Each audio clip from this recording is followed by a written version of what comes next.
आज मैं आपके साथ शेयर करूँगी कुछ टिप्स जो मैंने अपनी डिलीवरी से पहले ही ये बात सोच ली थी कि मैं डिलीवरी के बाद भी इन चीज़ों को फॉलो ज़रूर करूँगी, और टचवुड अब तक मैं करती आ रही हूँ। Hello everyone, welcome back to my channel. अगर आप इस चैनल पर नए हैं तो मैं आपको बता दूं कि मैं हर सैटरडे एक मदर सेंट्रिक वीडियो लेके आती हूँ। मदर सेंट्रिक से मेरा मतलब है मदर एंड बेबी केयर, कुछ टिप्स एंड ट्रिक्स, कुछ मेरे पर्सनल एक्सपीरियंसेस और हैक्स जो मैं धीरे धीरे सीख रही हूँ और आपके साथ हर सैटरडे शेयर करती हूँ। So make sure you subscribe the channel and press the bell icon. आज का टॉपिक तो आपने टाइटल से पढ़ ही लिया होगा। आज का टॉपिक है कि आपकी डिलीवरी हो गई, आपका वो 40 डेज़ का जापा पीरियड पूरा हो गया, आपने बहुत अच्छी डाइट ली और सब कुछ नॉर्मल हो गया। चाहे आपकी नॉर्मल डिलीवरी हो, चाहे आपकी सिजेरियन डिलीवरी हो, ये बात हर लेडी जिनका बेबी हो चुका है जानती है कि हमारी बॉडी को रिकवर होने में 6-7 महीने कहीं नहीं जाते। आज भी हिदांशु को 3+ मंथ्स हो गए हैं, बट मेरी बॉडी में उतने एनर्जी लेवल नहीं है जितना प्री प्रेगनेंसी थे। फिर भी हम लोगों को बहुत सारे काम एक साथ मैनेज करने होते हैं और हमारे पास टाइम ऐसा लगता है कि 24 घंटे भी कम पड़ रहे हैं, जिसमें हमें सोना भी होता है क्योंकि हमारी रात की और दिन की तो नींद बिल्कुल उड़ गई होती है। इसमें हमें पूरा घर देखना होता है, अपना काम, अपना परिवार, सब कुछ लेके चलना है। और सबसे बड़ी प्रायोरिटी, आपको अपना बेबी अपने साथ लेके चलना है। उसको टाइम डिवोट करना सबसे बड़ी प्रायोरिटी होती है इस टाइम एक मदर की। आज मैं यही टॉपिक लेके आई हूँ कि आप अपने साथ कॉम्प्रोमाइज़ मत करिए, टाइम मैनेजमेंट करने की कोशिश करें। अगर आपका टाइम मैनेज नहीं हो पाता तो फिर भी कोशिश करिए अपने आप को 15 मिनट देने की। आप 24 घंटे में से 15 मिनट तो निकाल ही सकते हैं। अगर आप वो 15 मिनट भी कॉन्शियसली अपने ऊपर देंगे तो आपकी हेल्थ में, चाहे वो फिज़िकल हेल्थ हो या आपकी मेंटल हेल्थ हो, बहुत ज़्यादा फ़र्क पड़ेगा। मैं अपने कुछ आपके साथ ट्रिक्स, कुछ चीज़ें जो मैंने सीखी धीरे धीरे, और कुछ चीज़ें ऐसी थी जो मैंने और लोगों की वीडियोस देख के सीखी और इस चीज़ पे कॉन्शियसली काम करा कि मैं भी ये काम ज़रूर करूँगी। यहाँ मैं इस टॉपिक को 3 हिस्सों में डिवाइड करूँगी। पहला पार्ट रहेगा फिज़िकली, दूसरा रहेगा मेंटली और तीसरा रहेगा इमोशनली। मैं बात कर रही थी कि फ़िज़िकली अपने आप को फ़िट कैसे रखें आफ्टर डिलीवरी, या फ़िज़िकली अपनी केयर कैसे करें। सबसे पहली इम्पॉर्टेंट बात, आपको कुछ भी भारी नहीं उठाना है। कोई स्टूल, कोई टेबल, कोई फर्नीचर ना खिसकाना है, ना उठाना। एटलीस्ट 6 से 8 महीने तक डॉक्टर एडवाइस करते हैं कि जिनका सी सेक्शन हुआ है स्पेशली, उनको ये काम नहीं करना है। दूसरी, आप 10 मिनट या 15 मिनट की वॉक के लिए अपना टाइम तो निकाल सकते हैं। 10 या 15 मिनट की वॉक भी आपकी बॉडी पे बहुत इम्पैक्ट डालेगी। चाहे वो सुबह को आप वॉक करिए, चाहे वो शाम को करिए। मुझे पता है टाइम मैनेज करना बहुत ज़्यादा मुश्किल हो जाता है बेबी के साथ, बट अगर आप दोपहर में भी सोचते हैं कि हाँ अब मैं फ्री हूँ 15 मिनट के लिए और मैं वॉक कर सकती हूँ, तो आप दोपहर में ही करिए। ज़रूरी नहीं है कि आपको अर्ली मॉर्निंग ही करनी है या खाना खाने के बाद लेट नाइट। अगर आपको दोपहर में टाइम मिलता है तो आप दोपहर में करिए। तीसरा पॉइंट, मैं आपको अपनी इन वीडियोज़ में बता चुकी हूँ कि जिस दिन आपका सी सेक्शन होता है, जिस दिन डॉक्टर आपको बोल देता है कि आपका कैथेटर उतर गया, अब आप वॉक करो, उस दिन मुझे पता है बहुत ज़्यादा दर्द होता है। मुझे भी बहुत ज़्यादा दर्द हुआ था, बट आप ट्रस्ट कीजिएगा इस बात पे, मैं जिस दिन डिस्चार्ज हुई थी उस दिन मैं अपने आप नहा कर आई थी।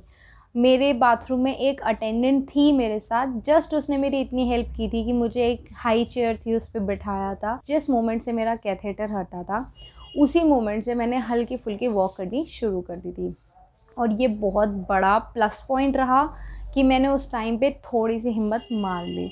नहीं करा होता तो पता नहीं, शायद मैं फ़िज़िकली से ज़्यादा मेंटली दूसरे पे डिपेंडेंट हो जाती। और एक बार अगर आप मेंटली डिपेंडेंट हो जाते हो तो बहुत इम्पैक्ट पड़ता है आपकी फ़िज़िकल हेल्थ पे। फ़िज़िकल एस्पेक्ट में बात करूँ तो अगर किसी लेडी का सिज़ेरियन हुआ है तो डॉक्टर उन्हें एडवाइस करते हैं कि कम से कम 6 महीने से 12 महीने तक कोशिश करिए, आपकी सिचुएशन पे डिपेंड करता है, एक्सरसाइज बिल्कुल ना करिए।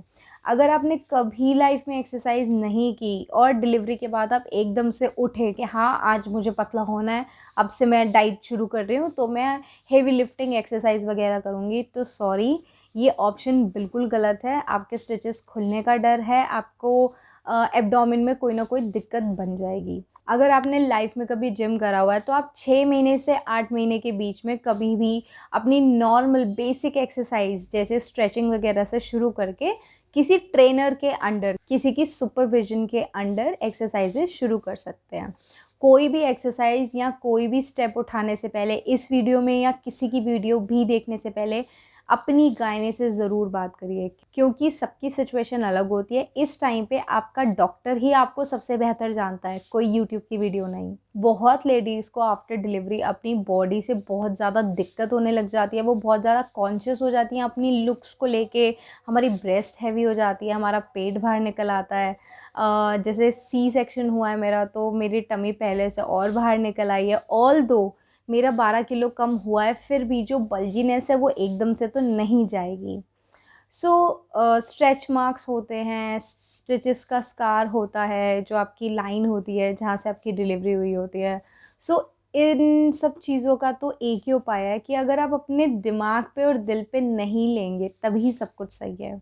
देखिए, पहली बात, आपको कोई भी रेमेडी या आपके साथ कुछ भी शेयर करने से पहले मैं एक चीज़ कहूँगी, अपने आप को ब्लेस्ड फील करिए कि आपकी बॉडी में ये स्कार हैं। इसका मतलब आपने एक नन्ही सी जान को जन्म दिया है। अपने आप पे प्राउड करिए। नहीं तो बहुत लेडीज़ हैं जिनके बेबीज़ नहीं होते, जो पता नहीं कितनी मन्नतें, कितनी दिक्कतें सहन करने के लिए बिल्कुल तैयार होते हैं सिर्फ़ एक बच्चे के लिए, और आप उस स्टेज पे खड़े हैं। और आप उसके बाद भी अगर आप बॉडी से इस चीज़ के लिए कॉन्शियस हो गए कि अब मैं पहले जितनी सुंदर नहीं रही, मेरी बॉडी पे स्कार है, मेरी बॉडी पे बहुत सारा स्ट्रेच मार्क्स हैं। ये उस वरदान की मतलब रिस्पेक्ट नहीं होगी। तो इसे दिल से एक्सेप्ट करिए। अगर ये स्कार, ये स्ट्रेच मार्क्स आपकी बॉडी पे नहीं होते तो वो बेबी जो इस टाइम आपकी गोद में खेल रहा है वो आपके साथ नहीं होता। तो इस चीज़ को दिल से अपनाइए और कोशिश करिए अपनी सिचुएशन फ़िज़िकली सुधारने की।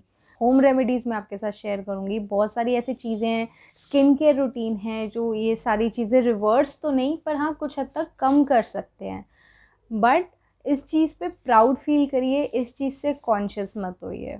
मेरा अगला पॉइंट है, आप जब भी नहाएं तब अपने स्टिचेस के ऊपर एक बारी ड्रेसिंग ज़रूर करें।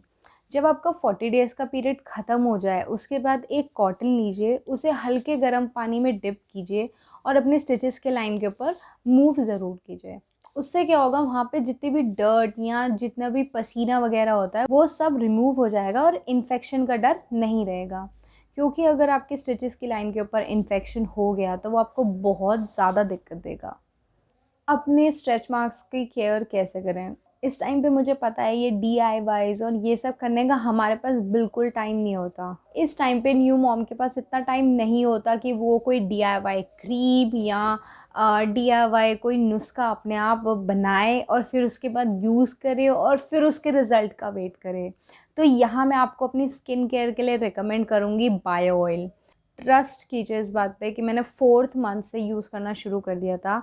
प्रेगनेंसी के टाइम पे जब मुझे ऑब्स्टेटिक कोलेस्टेटिस हो गया था तो मेरे को उससे काफ़ी फ़र्क था, और ये बात मैं अपनी और वीडियोस में आपके साथ ऑलरेडी शेयर कर चुकी हूँ। अगर आपको ये वीडियो देखनी है तो मैं आपको इसका लिंक भी डिस्क्रिप्शन में दे दूँगी। ऑब्स्टेटिक कोलेस्टेटिस एक ऐसी प्रॉब्लम होती है जिसमें 3rd ट्राइमेस्टर में यूजुअली लिवर में दिक्कत हो जाती है, जिस वजह से पूरी बॉडी में खुजली हो जाती है। अगर आपका इस टाइम 2nd ट्राइमेस्टर चल रहा है या ख़त्म होने वाला है तो इस वीडियो को ज़रूर देखिएगा। मेरा अगला और दी मोस्ट इम्पॉर्टेंट पॉइंट है, 3 से 4 लीटर पानी ज़रूर पीजिए, चाहे गर्मी हो चाहे सर्दी हो। इस चीज़ का हमारी मेंटल हेल्थ, हमारी फ़िज़िकल हेल्थ, ओवरऑल हमारी बॉडी और हमारी स्किन हर चीज़ में फ़ायदा दिखेगा। तो इसे मैं इन 3 पार्ट्स में से किसी एक पे नहीं रख सकती, इसीलिए मैंने इसे दी मोस्ट इम्पॉर्टेंट पार्ट बोला है। अब तक मैंने आपको बताया कि अपनी बॉडी की आप एक्सटर्नल केयर कैसे कर सकते। अब मैं बात करती हूँ कि मेंटली अपने आप को कैसे स्टेबल रख सकते हैं, क्योंकि ये जो पोस्टपार्टम का टाइम होता है ये बहुत ज़्यादा डिफ़िकल्ट होता है, और जो लोग अपने आप को मेंटली और इमोशनली नहीं संभाल पाते वो पोस्टपार्टम डिप्रेशन का भी शिकार हो जाते हैं, जो कि छोटी बात नहीं है, ये भी एक बहुत सीवियर दिक्कत है। मैं आपको बता दूँ, पोस्टपार्टम डिप्रेशन यानी हमारी बॉडी में बहुत सारे हार्मोनल चेंजेस हो रहे होते हैं, हम इमोशनली बहुत वीक हो जाते हैं, मैं आपको अपने खुद के पोस्टपार्टम डिप्रेशन की स्टोरी ज़रूर शेयर करूँगी। एंड मैंने ये चीज़ रियलाइज़ की कि मुझे शायद किसी की हेल्प की ज़रूरत है, तो उस मोमेंट मैंने अपने हस्बैंड से डिस्कस किया सब कुछ। मेरे हस्बैंड का बहुत बड़ा रोल है कि मेरे को इतना सीवियर डिप्रेशन नहीं हुआ। मैं कोशिश करूँगी कि मैं पोस्टपार्टम डिप्रेशन के ऊपर भी वीडियो ज़रूर बनाऊँ। अगर आपको ये वीडियो चाहिए तो प्लीज़ मुझे कमेंट सेक्शन में ज़रूर बताएं। यहाँ मैं बात कर रही थी कि आप डिप्रेशन से कैसे बच सकते हैं। सबसे पहली बात, अपनी बॉडी पे भरोसा रखिए। जब तक मैं हॉस्पिटल में थी, मुझे ड्रिप्स के थ्रू दवाइयाँ दी जा रही थी, तब तक तो मुझे लग रहा था कोई बात नहीं, सब सॉर्टेड है, सी सेक्शन ही हुआ है, कोई हुआ नहीं है। ये बेमतलब का जिनसे हम सुनते आ रहे हैं सभी यही बोलते हैं कि ऑपरेशन नहीं होना चाहिए, और मुझे तो कुछ नहीं हुआ, मैं बिल्कुल फिट हूँ, मैं बिल्कुल ठीक हूँ। उस दिन मेरा कॉन्फिडेंस का लेवल बहुत बढ़ गया था।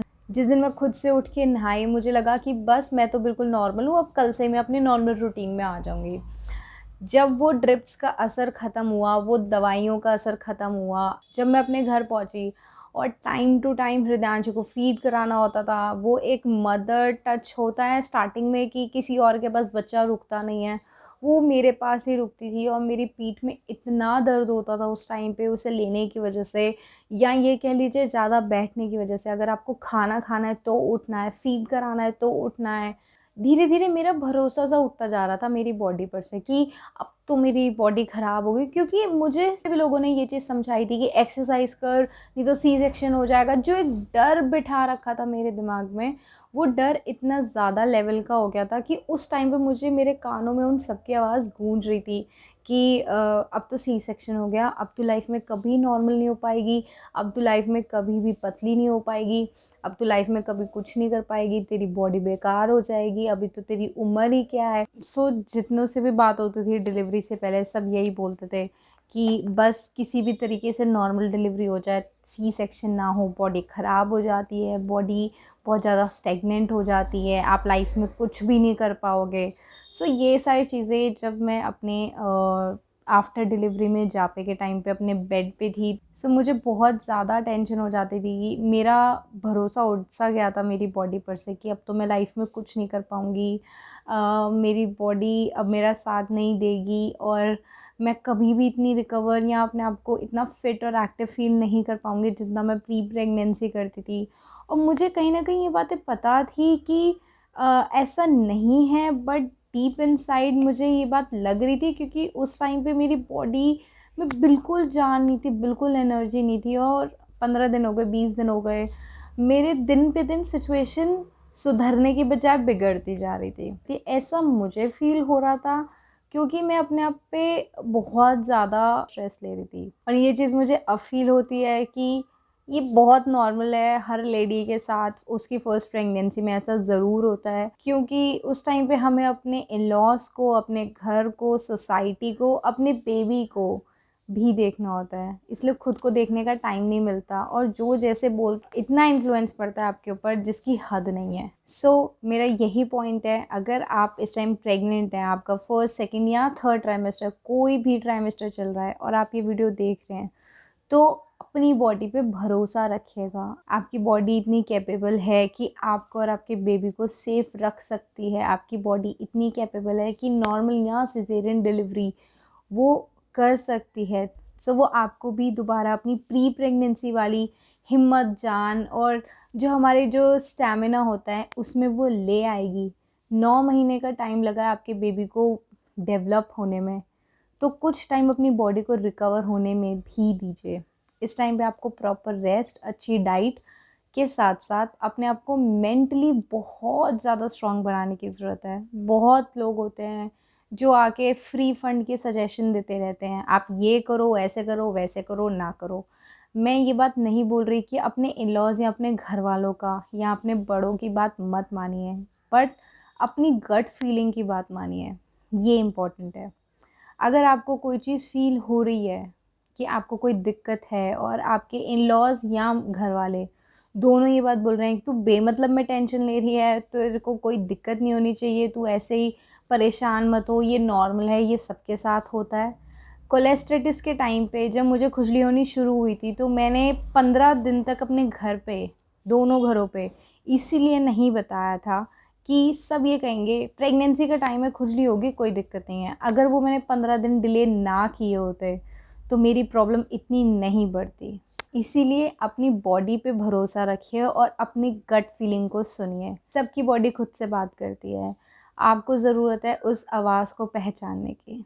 मेरा अगला पॉइंट है, इस टाइम पे आपके बड़े आपको बहुत सारे सजेशन देंगे, ऐसे करो, ऐसे मत करो, ये बेबी के लिए अच्छा है और ये बेबी के लिए अच्छा नहीं है। आप उन सबको सुनिए, बट जहाँ बात आती है किसी की बात को दिल पे लेने की, ये एक हर एक लेडी समझ रही होगी कि मैं क्या बोलना चाह रही हूँ। कुछ सिचुएशन में बहुत सारे लेडीज़ के साथ ऐसा होता है कि उनको कुछ ऐसे काम करने पड़ जाते हैं जो वो करना नहीं चाहती, चाहे वो इन लॉज की तरफ से हो या उन लोगों की तरफ से हो जो उस टाइम पे उस लेडी के साथ हैं, चाहे वो आपकी कोई दाई हो, चाहे आपके घर के कोई बड़े।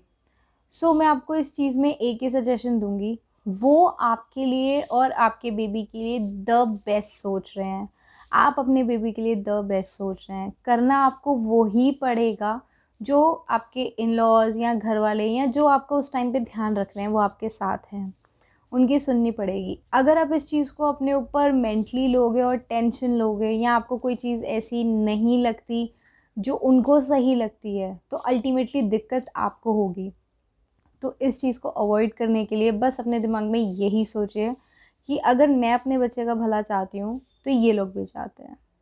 इससे आपका स्ट्रेस बहुत ज़्यादा कम हो जाएगा। और अगर आपको लगता है कि ऐसा नहीं है, कोई ऐसी बात है जो आपके बेबी के ऊपर आ रही है, तो वो स्टैंड लेना तो हर मदर का फ़र्ज़, ड्यूटी, धर्म सब कुछ है।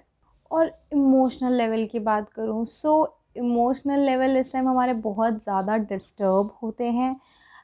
उसका रीज़न है हमारी बॉडी में बहुत ज़्यादा हार्मोन्स इम्बैलेंस हो जाते हैं और उनको अपनी रिकवरी के लिए बहुत ज़्यादा मेहनत करनी पड़ती। इसीलिए लेडी को बोला जाता है कि आप जितना रेस्ट कर सकते हैं उतना करिए, क्योंकि एक हाउसवाइफ हो या वर्किंग वुमन, अगर वो डिलीवरी के जस्ट बाद ही अपने नॉर्मल काम करने की शुरुआत कर देगी तो उसकी बॉडी को प्रॉपर रेस्ट नहीं मिलेगा। हमारे ऊपर इतनी ज़्यादा रिस्पॉन्सिबिलिटीज़ होती हैं कि हम अपनी बॉडी पे बिल्कुल ध्यान नहीं दे पाएंगे।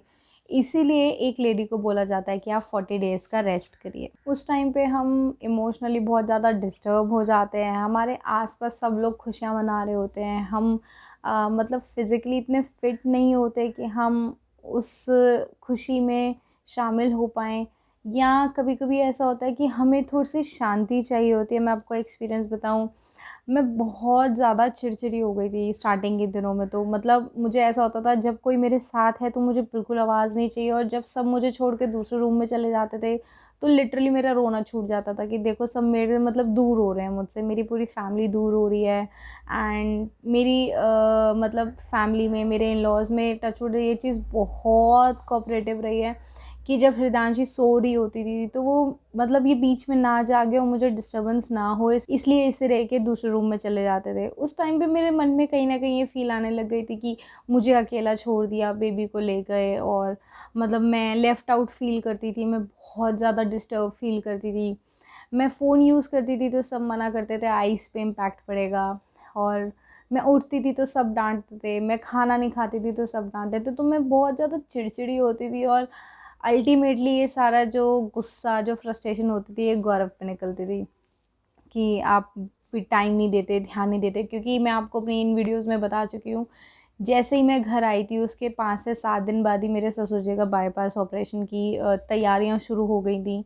उनको दिक्कत हुई थी, एंजियोग्राफी हुई, एंजियोग्राफी में निकला कि उनको दिक्कत ज़्यादा बढ़ी हुई है। सो उस टाइम पे मैं सीरियसली बताऊँ तो मुझे बहुत ज़्यादा लेफ़्ट आउट और लोनली फ़ील हो रहा था। बल्कि मैं ये चीज़ें जानती थी कि ऐसा है नहीं, मेरी फैमिली ने मुझे बहुत बहुत केयर करी है, मेरे को बहुत सहारा दिया है, मेरे बहुत हेल्थ वाइज भी सब कुछ ध्यान रखा है। पर मेरे को उस टाइम पे बहुत ज़्यादा रोना आता था, मैं बहुत ज़्यादा इरिटेट सी रहती थी, बहुत ज़्यादा चिड़चिड़ी रहती थी कि मतलब मेरे पे कोई ध्यान नहीं देता, मेरे पास कोई बैठता नहीं। और जब कोई बैठता था, जब हम मेरी जॉइंट फैमिली है तो सब लोग बैठते थे, तो मेरे को आवाज़ से बहुत ज़्यादा इरिटेशन होती थी। मैं किसी को कहती नहीं थी, बट मेरा सिर दर्द होने लग जाता था, मुझे चाहिए होता था बस अब मुझे अकेला छोड़ दो। सो मेरी सिचुएशन इतनी वर्स्ट हो गई थी कि गौरव एक हाथ से पकड़ते थे, एक हाथ से मेरी सिस्टर इन लॉ पकड़ते थे।